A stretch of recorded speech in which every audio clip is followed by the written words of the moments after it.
Here at NatCon, we begin our days and actually preface the meals with benedictions. And so in that spirit, I would like to contribute a quote from the Apostle Paul. That's 1 Corinthians 13:11, for those out there who know. When I was a child, I spake as a child. I understood as a child. I thought as a child.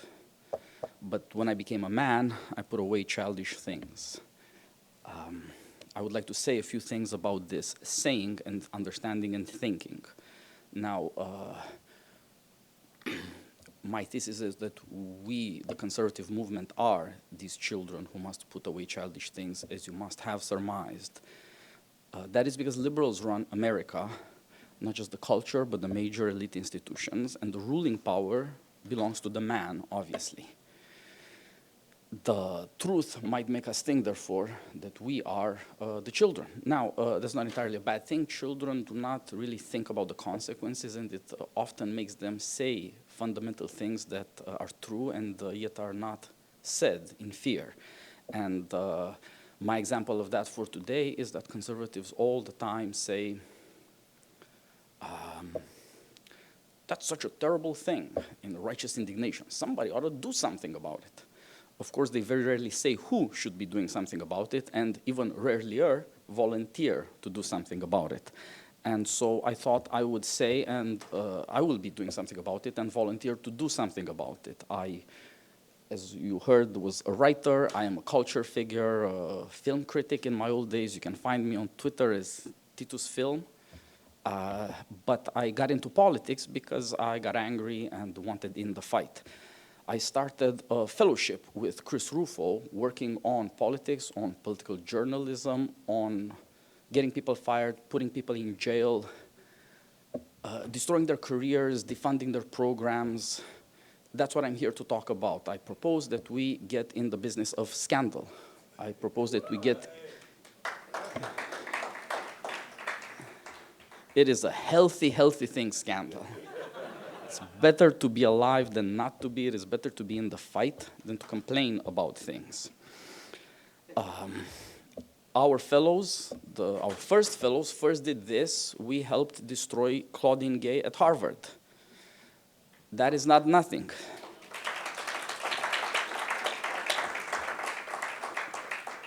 And I'm saying her name because she will be forgotten if she hasn't been forgotten already. And maybe that's punishment enough, but you will know our names and our Logos Fellowship because we will be destroying more people in the future. And one corrupt leader after a time, we will earn the love of the American people. Right now, we're working in Texas to send some doctors to jail for mutilating children with transgender medical procedures, they're called. Damn straight. And that doesn't mean we're just writing stories, sending our journalists to investigate on the ground. It means we're working with politicians in Texas as well as here, with people who staff, with people in lobbying, with people in think tanks who do the kind of investigative journalism or legal scholarship we need so that we drive change. We are not looking to tell you stories that make you indignant, you pay us money, and then nothing gets done. And then we'll ask you for more money later because the fight is still real. It's going on. No, we would like to deliver victories. We would like to drive scandal through stories to arouse public opinion, to arouse indignation, to put on a politician's desk a proposition. Change this law. Do these by way of hearings, sign letters, subpoena a hospital. Make sure that you destroy the people who do these kinds of things to children. Obviously, we will be doing even harsher and grander things because there's a campaign ahead, and our next campaign is the campaign. So stick around. The breaking news will keep breaking.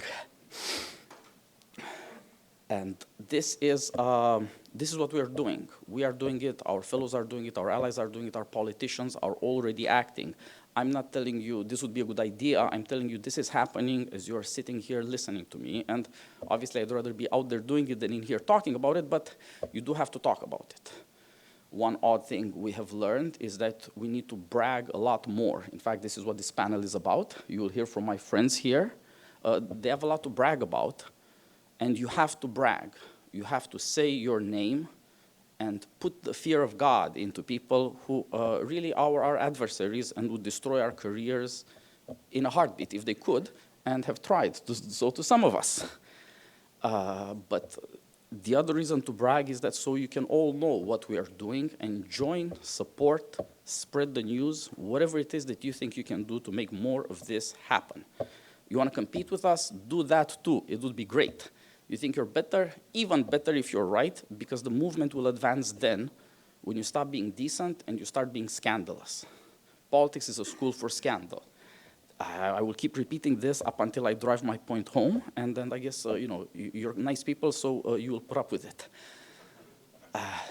We're such nice people, such nice people.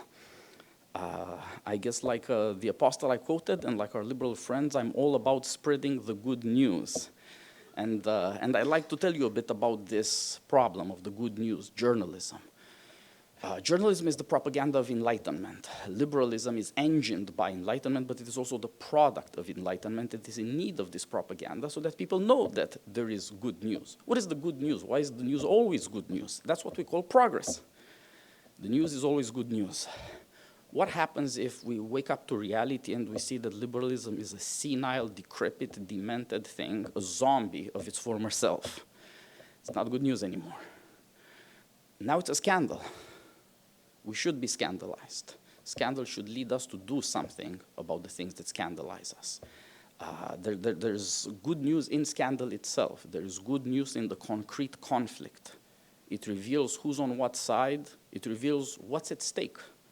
We have at least this much in common with liberals we're fighting. We have something to fight over, and that's America. And on our side, we think we're fighting for freedom, but freedom belongs only to those who fight, and primarily when they fight. To put away childish things, to bring conservatives to the age of manhood, is to look to the young generation, to look primarily to men who will seize any weapon that is ready to hand. This is what we have done, are doing, will be doing with political journalism. A journalism that doesn't fundraise off of failure and impotence, but that fundraises for specific projects that will get people destroyed, take money from our adversaries, bring it to our allies, reward success, celebrate success, up until we stop demoralizing ourselves and each other with righteous but impotent indignation. This is what the Logos Fellowship is all about. The word should make you angry. It should make you active. It should make you want to join with your allies. In fact, when you feel that anger, to look around you and see who else is with me. My young friends in the movement have gotten into the cynical habit of saying this phrase: the purpose of a system is what it does. There's something to be said for this form of reasoning, for this very limited theory of causality, but it is very depressive, because then the purpose of the conservative system is to lose.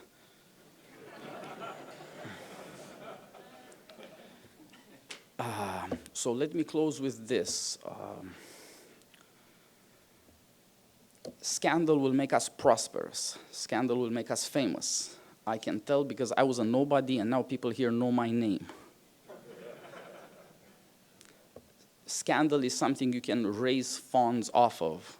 Scandal will not make you poor, it will make you rich, and that means it will give you the resources to fight people who want to destroy you or your community or your family, friends, whatever it is that is dear to you. In fact, it is only when you blush at scandal that you begin to realize you do have something to lose, and it's maybe your fault that you're losing. Do you want to keep losing?